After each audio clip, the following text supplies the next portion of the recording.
Hey guys, what's up? Yeah, this is my video for the week, my late video. Apologize for that. Also apologize for the game footage that I have there, but I'm doing this in a hurry, so I have to make this a voice recording. Before I get into the main topic, I wanted to touch on briefly the video the last official week video that I did, where I was continuing on the whole gun in schools debate. I wanted to mention two things. One, that I was proud that for the most part there really wasn't any major hostility in the comment section. In fact, there really wasn't any hostility in the comment section. I know that there are people on different sides of, this particular debate, and there's like several different viewpoints that would be, discussed. Those who are for guns, those who are against them, those in the middle, whatever. And for the most part, people kept it civil, and I really appreciate that.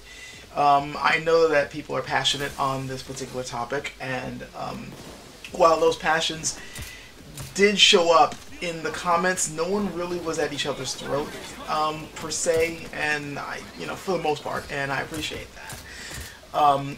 The other thing that I wanted to mention, however, and this is on specifics, is that while I think it's obvious where I fall on this particular discussion for the most part, it's not to say that I don't understand different viewpoints on this.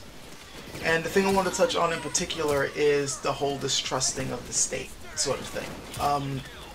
I've noticed several people who are arguing for, gun rights, who, are basically stating that one of the major reasons that,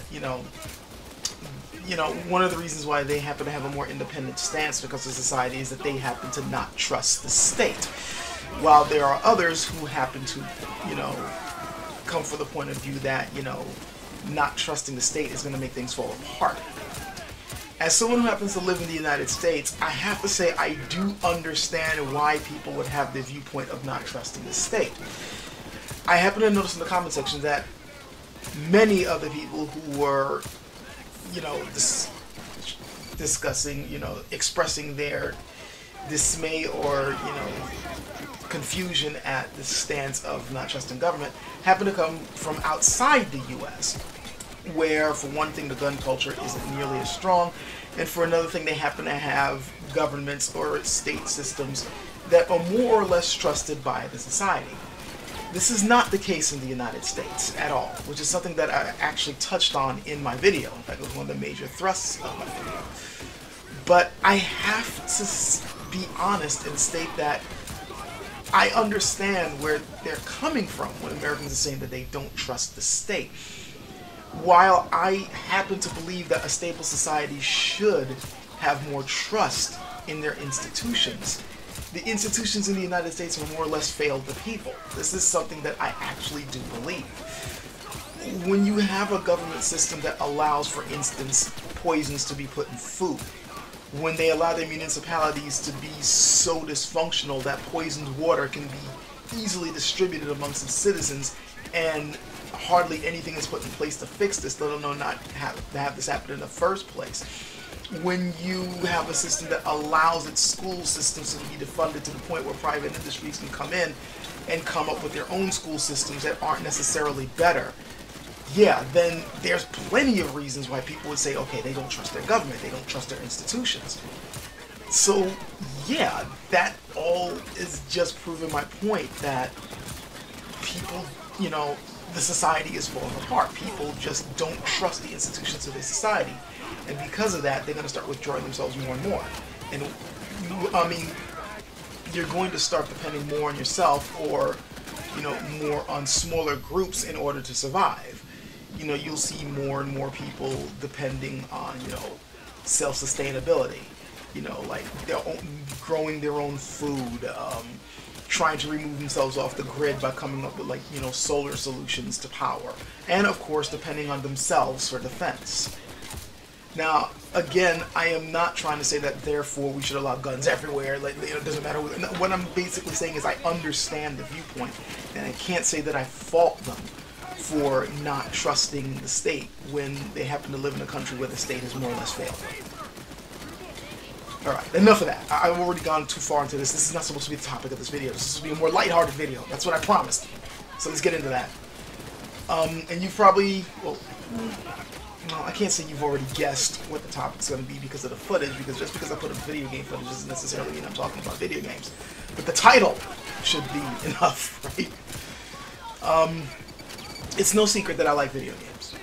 No secret at all. If you've been on my channel for any length of time, you realize that I do play games. I've been playing video games for quite some time now. Like ever since the old days of, you know, playing in arcades and being wowed by Dragon's Lair when it first showed up. Yes, I actually still remember when Dragon's Lair first popped up on the scene in arcades. I've been enthralled with video games and I've always played them. And these days is no exception. I don't have as much time to play them as I used to, but I still play them every now and then. One thing that I've noticed, however, is how my tastes have sort of changed. I say sort of, because I've always liked adventure games and action games. And there's certain genres that I've always leaned towards, particularly, you know, games with, you know, a lot of action, a lot of fighting, like fighting games, beat 'em ups, things like that. Though I also happen to like a really good RPG. And I like shooters to an extent. And shooters, of course, I'm going to have to differentiate between first-person shooters and side-scrolling shooters and, you know, scrolling shooters, you know, space shooters where you're moving up in bullet hells and things like that. I like playing all of those. But one thing I've noticed is I don't play as many mainstream games as I used to. I tend to play a lot of games that come from either mid-range developers or publishing companies or straight-up independents. I don't have that many AAA games that I play anymore, unless they happen to be a specific genres where I actually trust the developers and the or their publishers. And that list gets smaller and smaller every year. I'm pretty sure, you know, those among you who play video games know what I'm talking about. Like, we've seen the type of BS that the game industry, especially the AAA mainstream industry, has been pulling off lately. We're trying to constantly squeeze extra money out of our pockets simply out of greed, and trying to come up with justifications that, while they sound good when you first hear them, upon examination you realize that they don't hold water. And so, because of that, and also because I happen to find the mainstream video game market to be rather stagnant in what they happen to offer, you know, sequel after sequel, the same game being put out all the damn time with only a few minor improvements, and more Skinner boxes put in place of gameplay, I tend to lean toward independence, where they tend to be put up by people who are passionate about video games or certain old school games and genres that appeal to me, and thus I happen to get them.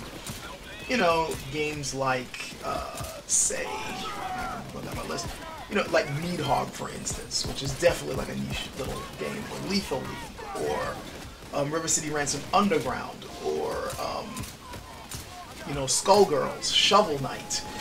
You know, games like that, those are games I happen to play a lot of. Some of them I haven't played in a while, but I still miss them and I do go back to them from time to time. Hell, even the game that you happen to see on the screen, yeah, well, it's definitely not a AAA game. I was about to say it's an independent game. It depends on your definition of independent, but it's definitely not a mainstream game. And I've been playing this ever since 2014. I really, really like the game. So, these are the type of games I tend to gravitate towards. And I happen to, it's easier for me to jump toward, you know, odd little games like these, which other people may have never heard of, because I play on PC. And naturally, because since I play on PC, that means I happen to buy the majority of my games from Steam. For those of you who don't know, and, well, I'm pretty sure those of you who don't know about Steam are probably people who don't play video games, Steam is basically a marketplace for the PC. It was started by a company named Valve, who used to make games. Like, they were known for the Half-Life series and Team Fortress and other games like that, Portal. But they've pretty much stopped making games to focus mostly on this game distribution system that they have, where you pretty much download all the games. Like, they pretty much helped to almost single-handedly get rid of physical copies of PC games altogether. I mean, you can still buy physical copies of PC games, but by and large, most people just download them mostly through Steam. There are other services like GOG, which I also happen to get games from. But by and large, the main way to get games on PC is through Steam. It's like, as Jim Sterling had put it before. Jim Sterling happens to be a pundit, and he talks about video game stuff a lot. He happens to call it, like, it's the Walmart of PC game distribution, and that is a pretty good description of it. you want to put out a game on PC, you pretty much put it through Steam. That's just how it goes. And because of that, it was for a while one of the best ways for independent developers to put their games out. Lately, that hasn't been the case. Well, it seems like it's not the case. Some of you guys may have heard the news that lately it seems that independent developers are having a better time putting their games out on the Switch than on Steam. And this is a big freaking deal. This is this is one of those things that can kind of shake the industry up a little bit. You see, most independent developers usually don't have the cash to put their stuff out on consoles, like, you know, like on the PlayStation 4 or the Xbox One. You know, to get the game development kits needed to develop on those systems, plus the licensing fees and things like that, plus being noticed by these big companies in the first place to be allowed to put their games on the system, it's quite a daunting task. But to just simply develop a simple little game on your PC and get the tools you need for that, that's easier. And then distributing on, you know, PC can sometimes be as simple as just putting up a website and letting people know, hey, I got a game, just download it from my website, which is the old way it used to be done. You know, it had to be a lot of word of mouth and a lot of, hey, come download this game, you know, off my website or whatever smaller distribution website there is, play the game, hope you like it. And sometimes it was done through shareware, where you would download the game or download a locked version of the game that would only let you play a few levels. You liked it, you sent in your money, and then you got a code that would unlock the full version of the game, or maybe you got the complete version of the game, but the guy asked for a donation, and you paid for that. Steam made things easier for independent developers, so they didn't have to depend on, you know, such an somewhat unreliable or, you know, or an uncertain way of being able to pay for their work. Through Steam, you know, you could just simply put the game up on there, and people will pay for it directly that way at whatever price level you wanted. And, you know, right there you would hopefully make your money back from all the development costs that you would incur from trying to make your game. Now, of course, what is supposed to make and break the sales of your game is how good it is. I mean, of course, marketing is a factor. You have to be able to, you know, market your game properly so that people know it exists. And, you know, and then of course after people hear of your game, the game has to stand on its own merits. But, you know, before it can even stand on its own merits, people need to know about it. And this is where the whole Steam system falls apart. Because anybody can get anything put up on Steam at this point. There really is no real access to get in. There's no real barrier. There are no real gatekeepers. These days, all you really need to do is pay a $100 fee, and whatever you happen to be making, you can put up on there. Even if it's complete trash. Even if the game is completely broken. Even if it's an outright scam, like you just happen to stealing, say, a game demo from a game engine and just putting a whole new name on it and putting it up, which is outright thievery. You can actually do that and put that up on Steam and sell it until somebody points you out, which usually takes a while. Crap like this was happening before, when Steam had a process called Steam Greenlight, which was supposed to be a system to help curate games, but it didn't really work out too well. Scams were built around, like basically the whole Greenlight system was you would advertise your game up on there, talk about its features and such, and you had to have people vote on the game, like to vote on it being allowed on Steam. And you know, the theory was that, you know, if your game looked reputable, enough people saw the marketing of it, or you did enough to prove to, you know, people interested in your product that you were legit, people would vote for it. Steam would see the high level of votes, you know, every month, and then they would allow the game to be sold on Steam, and all's well that ends well. This also was a whole early access system that they had, where you could put up a game that was still in development, and people would try it out, and if they liked it, you know, they would, you know, support it, you know, that way, and then they would continue to pay you, because you're paying for the privilege of playing the game early, and that money that the developers were getting would help them to keep on developing the game. There were problems with this, of course. I'm not going to get completely into it, but I'm pretty sure some of you guys can see how a system like this can get abused, and it definitely was. There were some games put out on early access that never got completed. And so, of course, people rightfully, you know, justifiably they felt, you know, cheated by that. You know, there were some games that actually looked promising, like they were put up by people who, you know, that looked like they were legit, and yet the games never got freaking completed. I'm looking at you, Project Zomboid. Ugh. I don't want to get into a rant about that. And then, of course, there were other games that were put up by rather shady developers. Like, they knew their product was trash, but they would do things like offer free game codes to people who would vote their game in. Like, we'll give you this game for free if you just vote for it. Or, you know, and they were part of, like, certain large, you know, schemes where people were, you know, finding ways of getting their games greenlit on Greenlight. And then once they got put up on Greenlight, then they would make money by the whole card trading system that's on Steam, which is another thing that I really don't want to get into right now, because it's another whole video in itself talking about the whole card system on Steam and how that was abused to make money. So it all came to a head, and people were really getting sick and tired of all this crap. And so Steam got rid of Greenlight and now came up with this whole new system called Steam Direct, where you had to basically pay a fee to get your game up on Steam.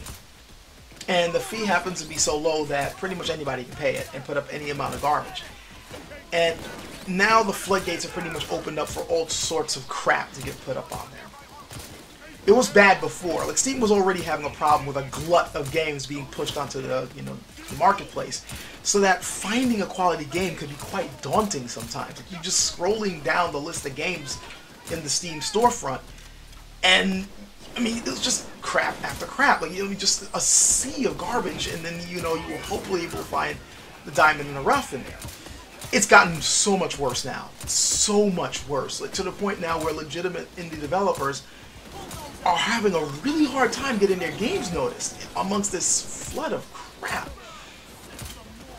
And along comes Nintendo and the Switch, you know, their new console that's coming out that's selling like crazy. And now independent developers are able to get their games put up on there, and they tend to be, you know, they stand out a lot more. They're noticed a lot easier, and so their games are able to sell a whole lot faster on the Switch. An exclusive system that, I mean, game consoles aren't really known for recording indies. I mean, except for a few projects here and there. Like, I remember the Xbox 360 had a thing where they were recording independent developers, but only into a limited capacity, not to the level that you would have to see on the PC.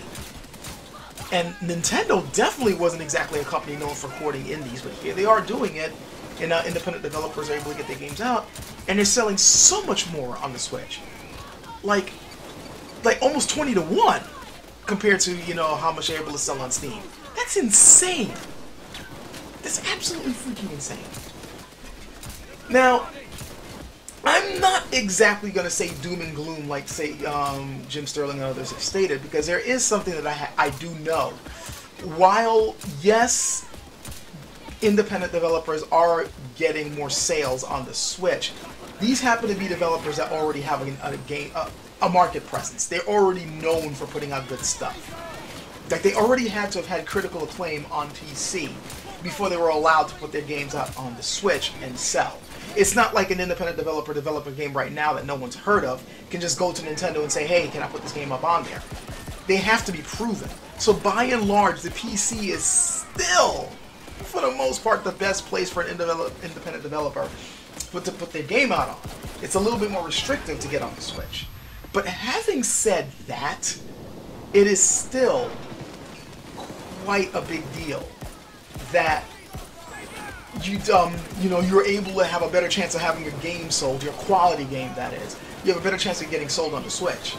So I'm really beginning to think that it may get to the point where game developers are just going to put their game out on Steam or whatever, but they're more just going to put it out to, like, game reviewers to have them review the game and get critical acclaim, and then go to Nintendo and say, see, our games are critically acclaimed, now can we put the game out on here? And that's where they're going to make their money.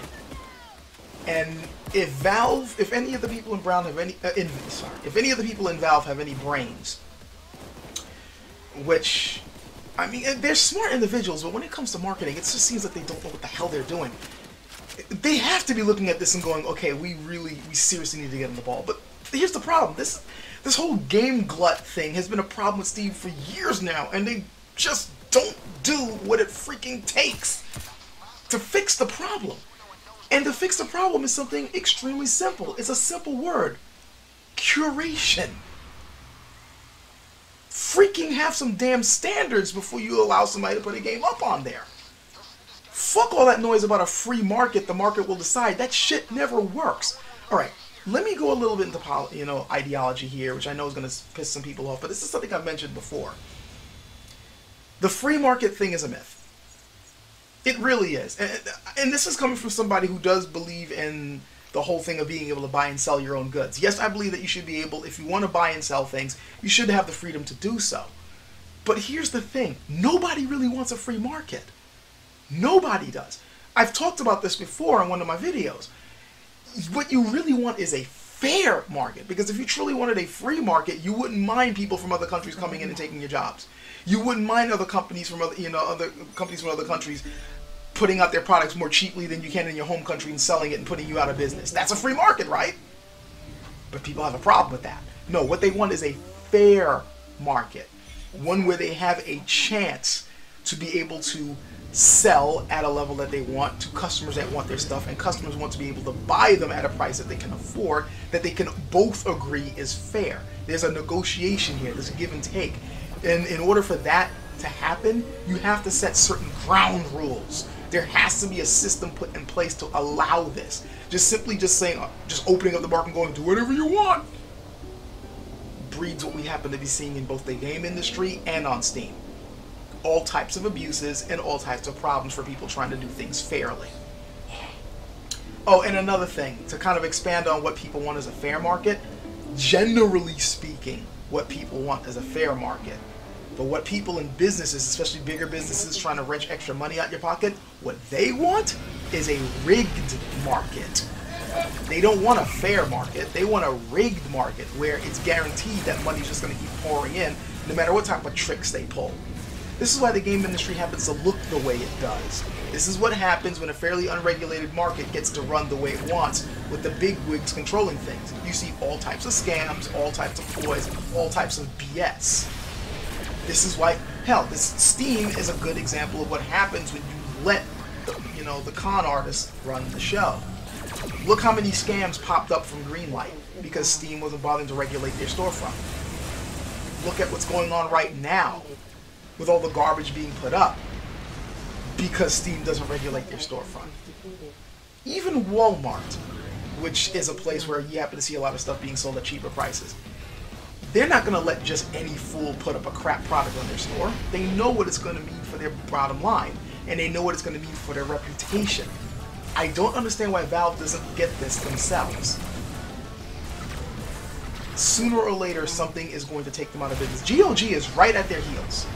And I think more and more people are beginning to realize that with GOG actually curates their shit. You can't just put any crap up on there. Yeah, compared to what you happen to see on Steam, the games on there is a bit limited, but at least you know what you're getting, and you know what you're getting for the most part. For the most part, it's not like every game they put on there is pure crap, but at least they're not scams. They're put up by, it's obvious that the guys running GOG give a damn about what gets put up on the storefront. And not only that, but they have another big advantage over Steam. No DRM. People don't like DRM for the most part. We put up with DRM. We don't like it. We just have to deal with it. With Steam, well, Steam has this kind of built-in DRM system in place, which is why the AAA guys love putting their games up on there, because they're in love with that shit. GOG doesn't really have it, but that's attractive to people actually buying the games. And I remember in the beginning, people were like, GOG, they ain't gonna last that long. They're still here and growing, and they've been putting out sales just like Steam has. I took advantage of them the last time they had a sale, which was like a couple of months ago. I got some really good games out of that. If Steam doesn't watch it, GOG or maybe some other company is going to take their spot, especially if they know how to court to indies. If there happens to be a PC, somebody who wants to put out a PC game distribution download system, and they do it in a way that's attractive to actual real independent developers, game developers who want to put out a genuine product, they find a way to court them and give them a system where they can, actually put their stuff up and have a good chance at selling their stuff and making a living off of it, Steam's going to be on its way out. I'm not saying it's something like it's going to happen next year or the year after that, but the writing's on the wall. It's not straight up, it's over right now. I'm not necessarily saying that, but we're on our way to that point. unless Valve finally wakes the hell up and do something that every single last respectable distributor or owner of a marketplace does. Curate your freaking storefront, for God's sakes. Ugh. Anyway, enough of that. This is just me ranting. Just venting my frustrations on games. And I know this isn't going to appeal to everybody, but, you know, just for those of you who are interested in my more nerdy side of things, yeah. I'm kind of frustrated with Steam right now and the game industry as a whole. I've been pissed off at the game industry for quite some time now. But that's just me. Anyway, that's it. You probably already noticed that I put out a video along with this one, and how, you know, I finally put up that video on me putting my new computer together, which I've been making my last couple of videos on. It's working fine and all that, though I have to warn you that video is quite long. I've actually had to cut out footage to put that one up. If you want to check it out, feel free. I really like putting up videos where I put my computer together and show what's inside of it. It's just, again, the whole nerd side of me. I love putting up stuff like that. And I made sure to put up a table of contents so if you don't have to watch the whole thing in one sitting. You can just watch it at different times, or you can just skip right to the parts that you're interested in. So, yeah. I hope, and I put both of these out at the same time to make up for the fact that I was late for this one. So you get 2 videos this week for the price of 1, which is free. Unless you happen to give to my Patreon, in which case I really thank you for that. Yeah. So, anyway, we'll have another video for the last week as well. This is not it. I'm still going to try to catch up and do the last video once. Yeah, catch you guys later.